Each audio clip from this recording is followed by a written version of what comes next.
This is what I call the anxious mind. Matthew chapter 6, verse 25, verse 28, and verse number 31. Therefore I say unto you, take no thought for your life, what ye shall eat, or what ye shall drink, or yet for your body, what ye shall put on. Is not the life more than meat, and the body more than raiment? So Jesus is teaching us here. He said, take no thought. The art of taking thought is anxiety. Anxiety normally rides on a deficit, on a sense of need. If we say this, my pulpit is called house rent. And maybe your house rent is almost due. Because your house rent is almost due, you have looked around and there is no solution in sight in terms of how you are going to renew the house rent. And that deficit becomes the hole in your armor that anxiety cashes in from. You see, what anxiety does is that anxiety is designed to make you see how vulnerable you are so that you will submit to Satan without a fight. So when the time for the expiration of your current rent is coming close, then anxiety will come into the picture. What anxiety will do is that it will show you a vision of where you are evicted from the house, and that day rain will fall. As they are moving your luggage, your television, anxiety will show you that the moment you got out on the street, rain started falling, and your computer went bad, your laptop went bad, your iPad went bad, your television went bad, and your Vitafoam got soaked and became a coat of many colors. That's what anxiety will show you. Anxiety will so make you afraid that you will submit in defeat even when Satan has not physically started fighting you.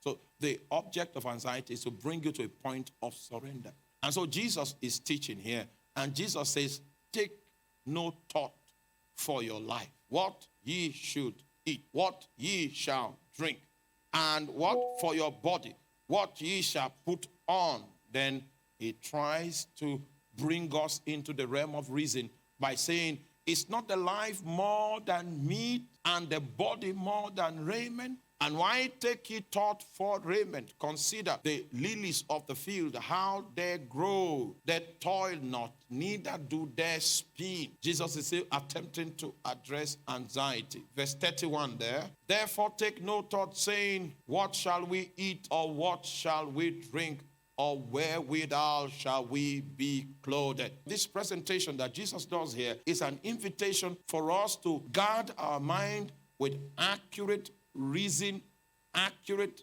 thinking that upholds God's fidelity as a weapon and a shield against anxiety. When people are anxious, they take steps that are not rational. When people are anxious, they surrender to the devil's intrigues even without exercising their faith. When people are anxious, they take upon themselves fetters and handcuffs and put on their hands and submit themselves bound to the devil. Philippians chapter 4, verse 6, NIV of the same scripture. It said, do not be anxious about anything, but in everything by prayer. According to the NIV, according to Philippians chapter 4, verse 6, anything that is supposed to make you anxious is the same thing that should draw you to prayer. So the response to deficiency, deficits, insufficiencies should be prayer and not anxiety. The same things that should make you anxious as the same insufficiencies that should push you into prayer. He said, do not be anxious about anything, but in everything, by prayer and petition, with thanksgiving, present your request to God. Okay, you will think that in this prayer, when you are praying, there is a challenge, there is a need, and anxiety is hoping to take the stage and bring you into captivity, but you found prayer and you began to address the issues in prayer.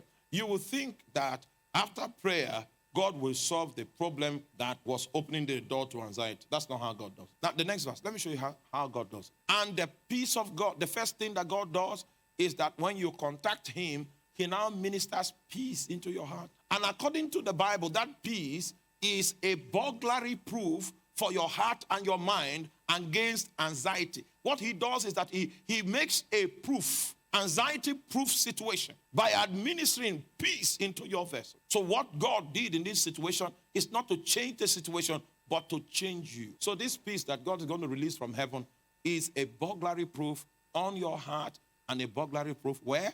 On your mind. Because the arena from whence anxiety is born is in your mind. So in this scripture, the peace of God becomes the barricade, becomes a burglary proof that stays on your mind so that the devil can no longer manipulate your mind, and it stays on your heart so that the devil cannot manipulate your heart, which is the entry organ. Such a man that has this peace of God is immune. This is how you should be every day. Immune to the possibility of mind infiltration. God bless you in the name of Jesus.